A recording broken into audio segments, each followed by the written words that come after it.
Quando Lula foi no Rio Grande do Sul, lá pro Vale do Taquari, conversar com um tijolo, prometeu que ia reconstruir o Estado e que não faltaria um único centavo. Mentira, mentira, fake news. É o que mais o PT sabe fazer. Aliás, sabe como faz pra saber se um petista tá mentindo? É fácil, é só observar, olha pra ele. Se os lábios começarem a mexer, ele tá mentindo. Caros colegas parlamentares, sempre eles chamam os outros daquilo que são. Por exemplo, disseminadores de fake news. Pessoal aqui do ambientalismo xiita, do Greenpeace, onde está nesse momento, deputado Maurício Marcon, para denunciar as maiores queimadas da história do Brasil?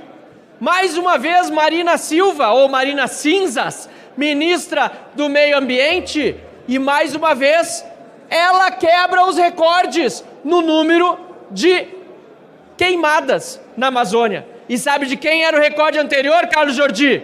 Dela! Lá atrás, o primeiro governo Lula. E sabe quem foi o segundo colocado? Ela também!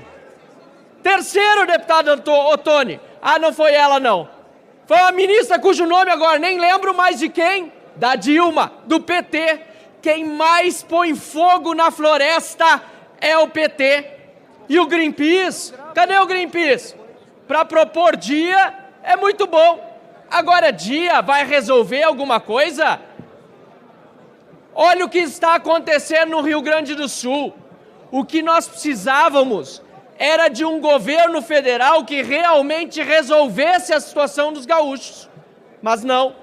Muita gente vítima de um desastre ambiental e climático segue sem casa, segue sem ter onde morar.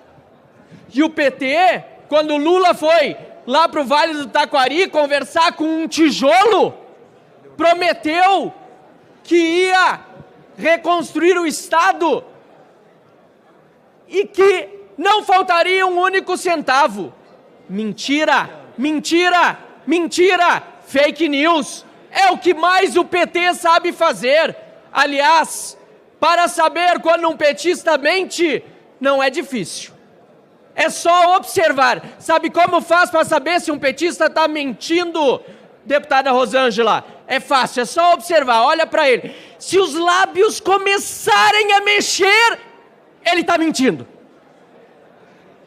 Meus amigos, colegas parlamentares, eu quero aqui lembrar que desastres climáticos se combatem com ações. E nós temos orgulho de termos a nossa bancada o deputado Ricardo Salles, que foi um excelente ministro do Meio Ambiente. Ele sim conseguiu fazer aquilo que hoje o Lula não faz. Aliás, ele só agrava a situação, com mais e mais queimadas na Amazônia, enquanto a fake news do Greenpeace e do PT come solta. Qual é a narrativa da vez? A narrativa é que está ocorrendo uma luta para preservar a democracia. Mas quando você vê democracia, leia-se ditadura. Não existe democracia sem liberdade. Não existe. Isso nós mostramos ao senhor Pedro Vaca Villarreal quando nós apresentamos os fatos em 5 minutos. E o tempo foi um martírio, porque no caso do Daniel, por exemplo, 15, 20 minutos seriam suficientes para poder explicar para esse cidadão lá da OEA o quanto a liberdade de expressão foi violada, não apenas no caso do Daniel Silveira, mas de todos os cidadãos que estão sendo violentados em seu direito constitucional, e a violação gravíssima da Constituição Federal no artigo 5º e também no artigo 220 da Constituição Federal. Então, eu vejo assim, que não será uma esperança total do que a gente previa, e a gente tinha essa expectativa, mas quando você vê expressões como essa, né, de muita desinformação, o próprio histórico pretérito desse membro da OEA, e a gente sabe que ele é um viés da esquerda, progressista,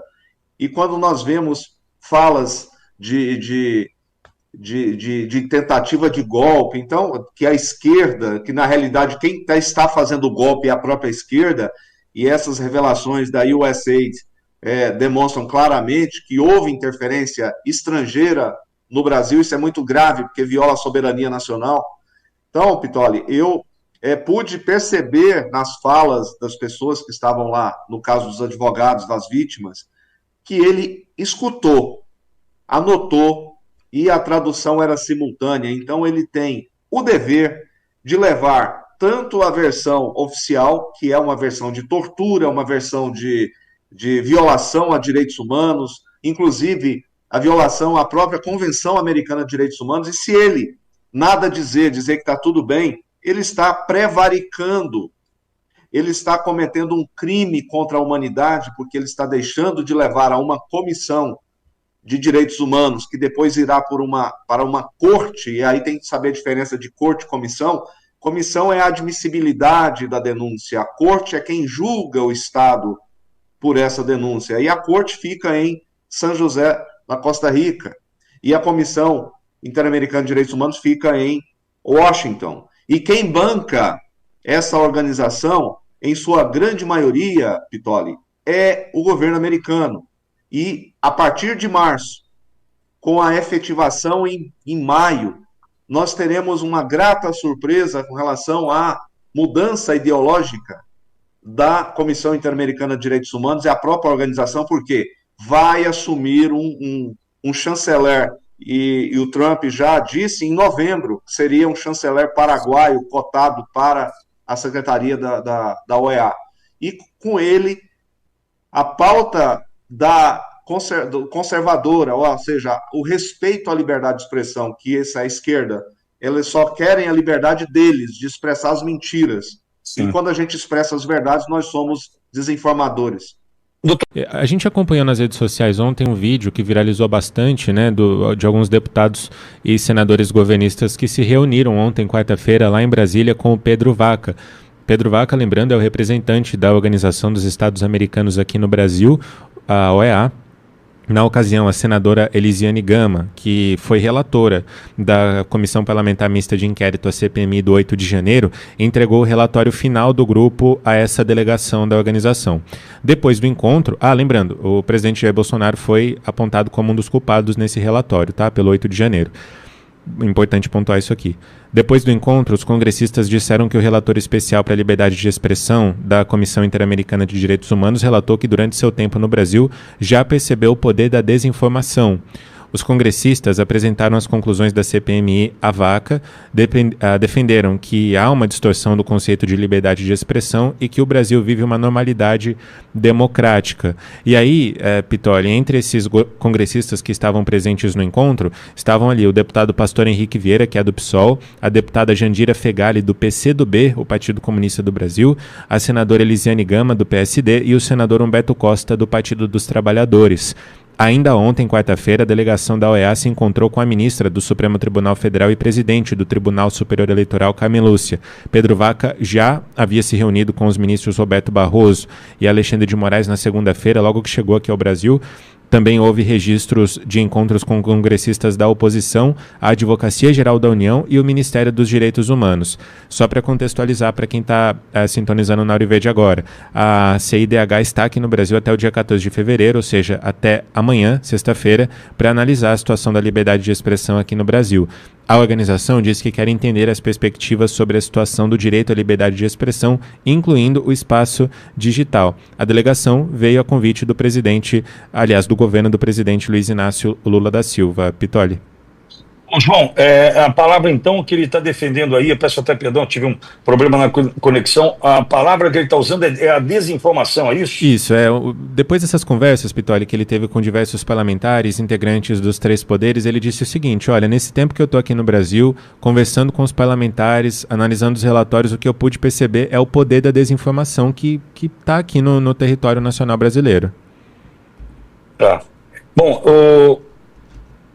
O Claudio, vamos lá, eu estou ainda com esse relatório aberto aqui. O Laboratório de Pesquisa Forense Digital do Atlantic Council participou desse negócio e olha só que esse trecho do relatório traz. Esse relatório é riquíssimo, riquíssimo.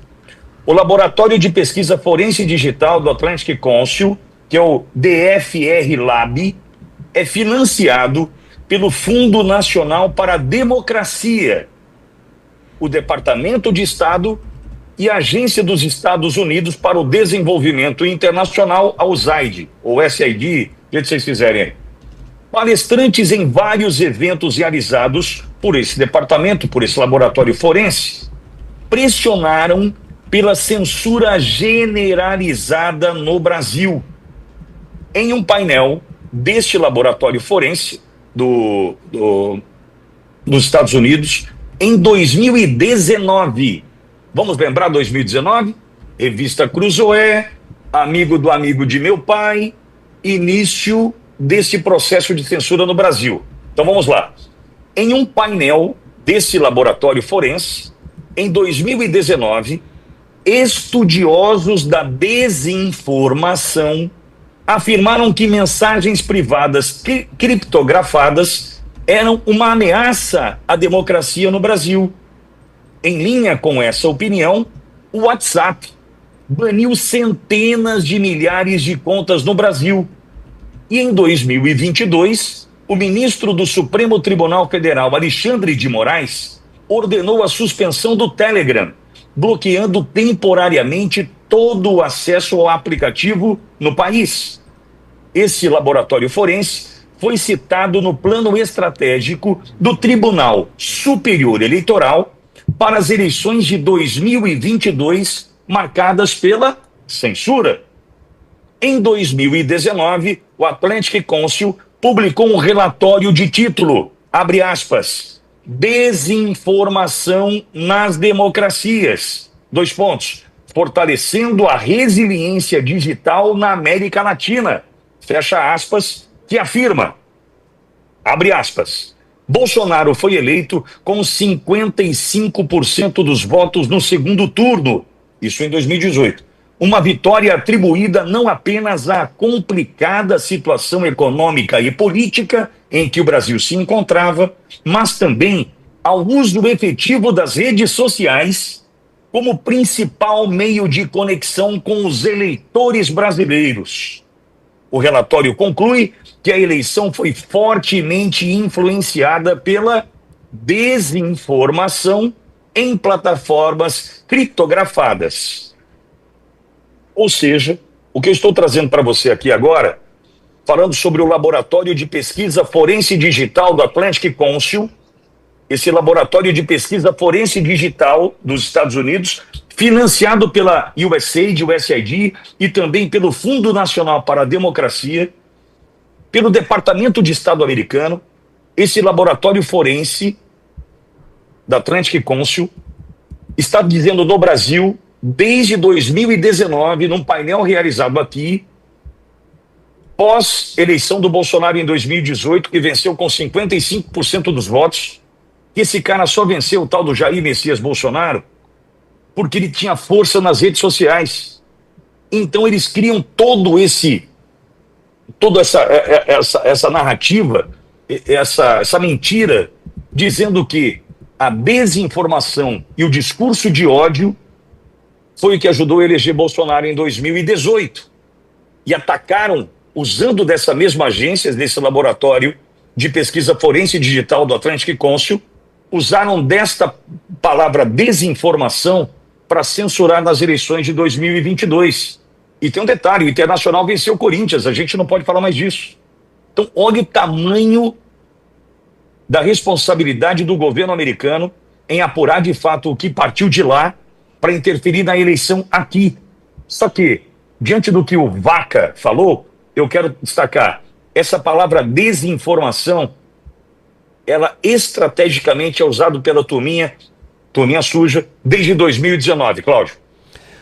E o Atlantic Council, ele junto com outras estruturas poderosas, cheias de dinheiro, esse pessoal são chamados de think tank. Think tank são organizações que são chamadas de organizações que pensam estratégias, pensam políticas, atraem pesquisadores, bancam estudos e, milagrosamente, essas instituições elas começam a arrecadar dezenas e dezenas de milhões de reais, ou de dólares, ou de euros. Por exemplo, o próprio Atlantic Council, que é o Conselho Atlântico, foi criado lá nos anos 60. Nos últimos anos, ele recebeu dinheiro de 25 países diferentes, 25 governos bancando. E em todos eles, bancando essa ideia de controle da desinformação. Eu chamo a atenção que a história de combate às mídias sociais e a história do combate das mídias sociais e a construção da narrativa que o Lula sempre fala, crie uma narrativa para poder controlar as pessoas, surgiu a partir de 2010. Em 2010, passou a ter um fenômeno histórico chamado Primavera Árabe. A população dos países árabes, usando as mídias sociais, começou a reclamar do desemprego, do governo que só cuida da vida dele, da corrupção. E jovens usando esse tipo de tecnologia falavam, esse governo não nos defende, a sociedade está ruim. E começou uma grande rebelião social, vários movimentos sociais dos países do norte da África contra os governos corruptos. E virou uma grande onda que caiu o governo da Líbia, caiu o governo do Egito, caíram vários governos da região. Isso foi famoso como Primavera Árabe a partir de 2010. O mundo da geopolítica e os globalistas, são as pessoas que falam, peraí, nós temos que controlar o mundo, mas o povo não pode controlar o mundo. Democracia não pode existir com o povo querendo dizer o que ele quer. Democracia só pode existir, na concepção desses corruptos malandros, se o povo for boiada, for gado, fazer o que eles querem. Exatamente o que o Lula fala. Quem ganha mais que 2 salários mínimos, quem tem um pouquinho mais de educação, não vota no PT. Então eles precisam de pessoas ignorantes, pessoas submissas, subordinadas, para manter o controle da boiada deles. Então a Primavera Árabe, Alexandre Pitoli, produziu uma percepção desses grupos estratégicos que nós temos que controlar as mídias sociais. Como é que nós vamos fazer isso? Então nós vamos criar narrativas. Quais narrativas?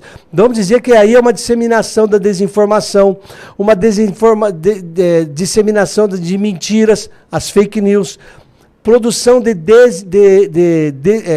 desordem informacional, começaram a criar essas palavras e produzir estudos, relatórios, e patrocinar pesquisadores, e realizar palestras, e gente de governo sendo chamado, fizeram essa lavagem cerebral, que nós temos também a chamada subversão ideológica. Essa subversão ideológica são estratégias que a KGB da Rússia já usava para controlar os países. Você se lembra, Alexandre Pitoli? São 4 pilares para destruir um país em termos de domínio político. A desmoralização é a primeira delas. A alienação das pessoas. Então eles começaram a falar, temos que divulgar que a internet é uma terra sem ninguém, é uma terra sem regulamentada, onde as pessoas praticam crime impunemente, onde ocorre muita desinformação, muita mentira, muita manipulação. Para que desenvolveram isso? Para fazer o que fizeram: censura, controle da sociedade, calar a boca das oposições. As Big Techs trabalharam para eles, trabalharam alinhadas a eles. As Big Techs, nesse ponto, agiram como a Rede Globo faz no Brasil há 60 anos. Quem está no poder? Os militares dos anos 70? A Globo apoia os militares. O Fernando Henrique assumiu o poder? A Globo apoia o Fernando Henrique. O PT assumiu o poder? A Globo apoia. A Globo apoia quem paga ela. É assim que as Big Techs fizeram. Não, Claudio, perdoe, durante algum tempo, e muito tempo, a Globo não apoiou quem pagava. A Globo determinava quem iria. Porque ela falava assim, concordo. Em 4 edições do Jornal Nacional, derrubo você. Derrubo o presidente da República. Era um momento, era o reverso, Flávio. É um movimento ainda diferente. O atual presidente do IBAMA, aqui no Brasil, o atual presidente do IBAMA, o Rodrigo Agostinho, ele, quando era prefeito de Bauru, ele ouvia isso da mídia local. 2, 3 páginas de jornal, derruba o prefeito. É isso que uma parte da mídia aprendeu a fazer. Então, Cláudio, mas aí é diferente do que eu pagar a Globo e a Globo falar o que eu quero. Na verdade, a Globo se impunha sobre estes... Extrai o dinheiro. Aí trazia, é diferente. E aí manipulava a população. Concordo. Vamos esclarecer melhor isso para as pessoas, tá certo. A Globo não era vítima. Ela se tornou dono do processo. E não era coitadinha. E não era por isso coitadinha. que criou-se um campeão de audiência. Por isso que se criou um campeão de audiência. Por que Silvio Santos comemorava ser o primeiro e o segundo lugar? Que ele falava, né? Eu sou o primeiro. Claro, porque a Globo é a Globo. Eu sou o primeiro e o segundo lugar. Por que se comemorava isso? Porque se cria um campeão de audiência para poder fazer o que se fez ao longo da história. Por isso que todas, ou a maior parte das filiadas da Globo pelo país estão na mão de grupos políticos que dominam a política regional. Certo? É isso aí. Então, esse combate à desinformação foi patrocinado por esses grupos com dinheiro dos esquerdistas americanos, reproduzindo o que o ministro falou. Não basta ganhar a eleição, tem que tomar o poder. Perdeu, mané. É isso, gente. Está escancarado na nossa cara. Agora, só falta a gente ter maturidade para entender que isso não era teoria da conspiração.